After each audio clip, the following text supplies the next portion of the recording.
नमस्कार साथियों, स्वागत है आप सभी का अपने YouTube चैनल पर। तो दोस्तों, आज की इस वीडियो के अंदर हम क्लास 12th ज्योग्राफी का यानी कि भूगोल का जो कि आपके पेपर आने वाला है उससे संबंधित PYQs पेपर यानी कि previous year question paper solve करने वाले हैं और आपको बताने वाले हैं और इससे संबंधित पूरा का पूरा आपका डाउट क्लियर करने वाले हैं। तो दोस्तों, हम इस वीडियो के अंदर हम 2023 का जो कि मॉडल पेपर लेंगे और वो आपको पूरा का पूरा देखना है, जिससे आपको कॉन्फिडेंस आ जाएगा दोस्तों। तो शुरू करते हैं, तो आगे बढ़ते हैं दोस्तों। तो ये कुछ इंस्ट्रक्शन दिए होते होते हैं आपको और यहाँ से आपका पेपर शुरू होने वाला है दोस्तों। तो दोस्तों, पहला क्वेश्चन है, वस्तुनिष्ठ है और इसके अंदर हम देखते हैं कि क्या दिया हुआ है। तो पहला क्वेश्चन है, आर्थिक भूगोल का उप क्षेत्र है, यानी कि आपको बताना है आर्थिक भूगोल का उप क्षेत्र कौन सा है। तो इसके अंदर आपको आर्थिक भूगोल का उप क्षेत्र मिलेगा संसाधन भूगोल दोस्तों, क्योंकि संसाधन से हमें क्या मिलते हैं, आर्थिक, यानी कि कोई चीज़ हम बेचते हैं तो उनसे हमें क्या मिलता है, पैसा मिलता है दोस्तों। तो आगे बढ़ते हैं हम। तो अब देखते हैं हम ये दूसरा क्वेश्चन। तो दूसरे के अंदर हमें दिया गया है कि जनसंख्या वितरण को प्रभावित करने वाले आर्थिक युग्म बताना है, कि आर्थिक कारक कौन कौन से वो हमें बताने हैं दोस्तों। तो इसके अंदर हमारा सही आंसर हो जाएगा ऑप्शन नंबर ए, क्योंकि खनिज और नगरीकरण दोनों क्या हैं, आर्थिक कारक हैं। तो बढ़ते हैं और आगे।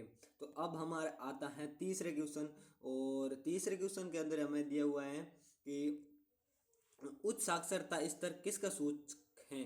तो उच्च साक्षरता जो कि है, अधिक साक्षरता किसका सूचक है दोस्तों। तो ये आपको कमेंट बॉक्स में बताना है दोस्तों। तो बढ़ते हैं आगे और अब देखते हैं मानव विकास की अवधारणा किसने दी। तो इसका सही आंसर हो जाएगा दोस्तों डॉक्टर महबूब उल हक ने सन 1990 के अंदर दी थी दोस्तों। तो अब बढ़ते हैं आगे और अब क्वेश्चन अपना आता है पांचवा। तो पांचवा क्वेश्चन है कि फल प्रसंस्करण एवं मिष्ठान क्या है। तो ये है दोस्तों अपना भोजन प्रसंस्करण उद्योग। खनिज नहीं है, क्योंकि ये भोजन से संबंधित है, फल और मिष्ठान। तो हो जाएगा भोजन प्रसंस्करण प्रसंस्करण उद्योग। और अब हम छठे क्वेश्चन की ओर बढ़ते हैं। तो छठे क्वेश्चन है कि भारतीय नदियों में प्रदूषण का मुख्य स्रोत क्या है। तो भारत के अंदर जो नदियां है ना, उसके अंदर क्या है कि प्रदूषण हो रहा है ना, उसका मुख्य स्रोत कौन कौन से हैं। तो दोस्तों, ये सब भी तो हैं तीनों, लेकिन अगर हम अच्छी तरीके से देखें तो जैव व जीवाणुविक प्रदूषण इसका सही आंसर हो जाएगा। तो दोस्तों, अब बढ़ते हैं आगे। तो अब सातवां क्वेश्चन है अपना कि इंदिरा गांधी नहर की संकल्पना किसने दी थी। तो इस इंदिरा गांधी नहर को राजस्थान नहर के नाम से भी जाना जाता है दोस्तों, और इसकी संकल्पना दी थी डॉक्टर सॉरी कुंवर सेन ने दी थी, जो कि एक अभियंता यानी इंजीनियर थे दोस्तों। आगे बढ़ते हैं। तो अब अपना आगे वाला क्वेश्चन आया हुआ है कि राष्ट्रीय स्तर पर गंगा की सफाई के लिए कौन सा अभियान चलाया गया था। तो दोस्तों, ये आपको सभी को पता होना चाहिए कि कौन सा कार्यक्रम था। तो इसका सही आंसर हो जाएगा नमामि गंगे कार्यक्रम, जिसके अंदर क्या किया गया था कि गंगा के आसपास गांवों को क्या बनाया गया था, गंगा ग्राम बनाया गया था दोस्तों। और अब नवा क्वेश्चन है कि कौन सा प्रदूषण स्थान विशिष्ट होता है, जो किसी विशेष स्थान पर ही होता है।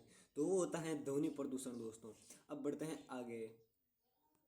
अब अपना आगे रिक्त स्थान। तो रिक्त स्थान के अंदर क्या आता है देखते हैं। तो की कृषि भूमध्य सागरीय क्षेत्र की विशेषताएं।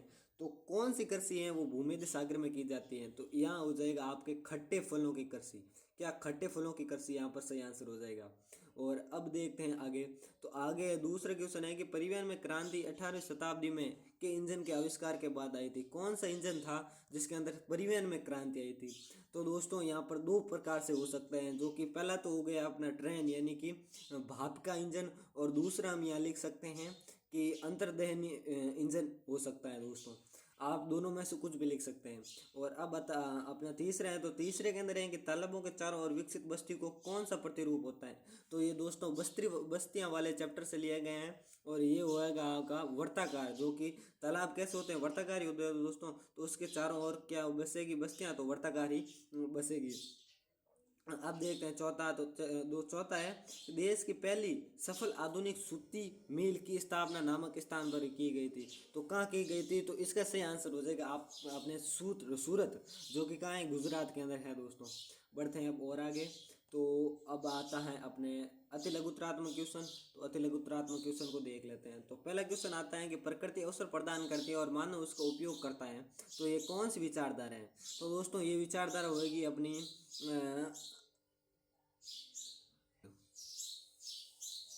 तो दोस्तों ये हो जाएगा प्रकृति का मानवीकरण।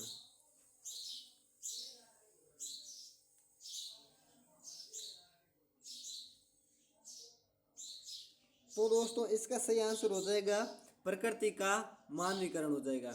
और आगे बढ़ते हैं। तो आगे क्वेश्चन है कि यूएनडीपी का पूरा नाम, तो यूनाइटेड नेशन डेवलपमेंट प्रोग्राम हो जाएगा इसका। और तीसरा क्वेश्चन है कि दो प्राथमिक क्रियाओं के नाम लिखे, तो कृषि लिख देना और पशुपालन लिख देना। हरियाली क्या है? तो एक केंद्र सरकार के द्वारा प्रस्तावित एक क्या है परियोजना है, जिसके अंदर क्या है कि लोगों को अपने पानी को संरक्षण करने के लिए चलाई गई थी। आगे बढ़ते हैं। अब चौथा क्वेश्चन आ जाता है। यहाँ से लघुतरात्मक क्वेश्चन आ रहे हैं दोस्तों। तो पहला है कि चौथा क्वेश्चन है कि जनसंख्या घनत्व को प्रभावित करने वाले को परिभाषित करना है दोस्तों। तो प्रति वर्ग किलोमीटर में रहने वाले लोगों को जनसंख्या घनत्व कहते हैं। प्रति वर्ग किलोमीटर में रहने वाले लोगों की संख्या को जनसंख्या घनत्व कहते हैं दोस्तों। और पांचवा है कि मानव विकास के दो उपगम बताने हैं। और छठा क्वेश्चन है कि आधुनिक बड़े पैमाने पर होने वाले विनिर्माण की दो विशेषताएं बतानी है। और सातवां क्वेश्चन है कि शोषण उद्योग क्या है।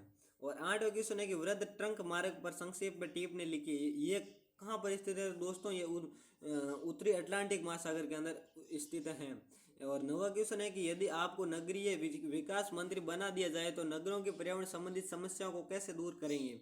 और 10वां क्वेश्चन है कि बेटी बचाओ बेटी पढ़ाओ पर क्या है, एक अभियान पर एक इसका उद्देश्य। और 11वां क्वेश्चन है यहाँ पर कि प्रवास की धाराएं लिखनी है, और जो कि 4 प्रकार के होते हैं ना, ग्रामीण से शहरी, शहरी से ग्रामीण, और गांव से गांव, और शहर से शहर, ये हो जाएगी। और 12वां क्वेश्चन है कि गैरी से नगर को परिभाषित कीजिए। तो गैरी नगर होते हैं दोस्तों। और 13वां क्वेश्चन है कि जैव ऊर्जा की संक्षेप में आपको क्या करनी है, व्याख्या करनी है। सतत पोषणीय विकास का अर्थ बताना है 14 क्वेश्चन के अंदर। 15 क्वेश्चन है कि हवाई परिवहन का क्या विशेष महत्व है, ये आपको बताना है। और अब आता है अंतरिक्ष क्वेश्चन, जो कि आपके 3 नंबर के आने वाले हैं दोस्तों। तो 16 है कि निपटाए गए 9 पार के अंदर आपको क्या करना है के अंतर्गत पतनों के प्रकारों का वर्णन करना है। और 17 क्वेश्चन है कि एक उद्योगपति चीनी उद्योग को गन्ना उत्पादक क्षेत्र में निकट ही स्थापित करता है, ये आपको कारण बताना है। क्यों? क्योंकि यहाँ पर कच्चा माल आसानी से मिल जाता है। 18वां क्वेश्चन है कि निर्माण एवं रख रखाव के उद्देश्य से क्या गया सड़कों का वर्गीकरण कीजिए। तो ये कि आपके राष्ट्रीय राजमार्ग और जिला सड़कें, ये वो हो जाएगा दोस्तों।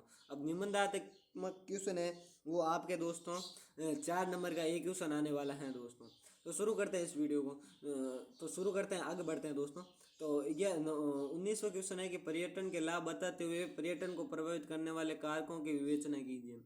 और इसके अथवा का उत्तर है कि अथवा का क्वेश्चन है कि व्यापारिक केंद्र क्या होते हैं। ग्रामीण विपणन केंद्र तथा नगरीय विपणन केंद्र में आपको क्या करना है, संक्षेप में बताना है दोस्तों।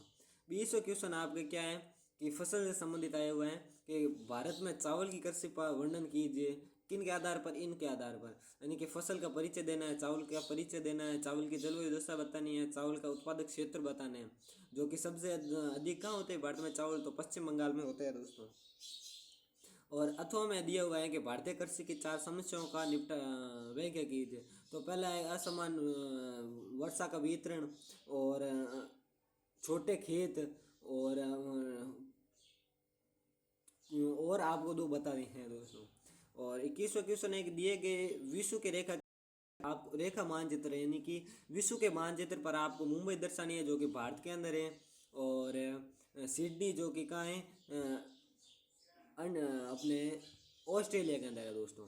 न्यूयॉर्क और केप टाउन बताना है। और अब बढ़ते हैं आगे। तो आगे क्वेश्चन है जो कि भारत के मानचित्र के रेखा मानचित्र पर दर्शाना है, जो है दुर्ग, जो अपने रत्नागिरी है वो महाराष्ट्र के अंदर है, दुर्ग। और बेलाडीला बताना है, बेलाडीला छत्तीसगढ़ के अंदर है, और बल्लारी है वो बतानी है। तो आपको कमेंट बॉक्स में क्या करना है, तो दोस्तों कमेंट बॉक्स के अंदर आपको क्या